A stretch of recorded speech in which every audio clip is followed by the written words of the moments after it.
ஸ்நேகன் கனிகா ரவி ஜோடிக்கு பிறந்த இரட்டை குழந்தைகள் குவியும் வாழ்த்து என்னன்னு பார்க்கலாம் வாங்க. 2021 நடிகை கனிகா ரவியை காதல் திருமணம் செய்து கொண்டார் ஸ்நேகன். சமீபத்தில் அவருக்கு வளைகாப்பு நடைபெற்றது. இந்நிலையில் கடந்த வாரம் கனிகாவிற்கு பிரசவத்தில் 2 பெண் குழந்தைகள் பிறந்திருக்கிறது.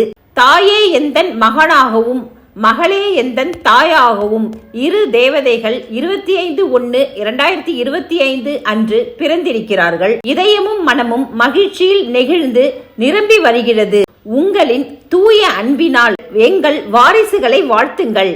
இவ்வாறு கனிகா ரவி மகிழ்ச்சியாக பதிவிட வாழ்த்து குவிந்து வருகிறது. இதோ அந்த வீடியோ.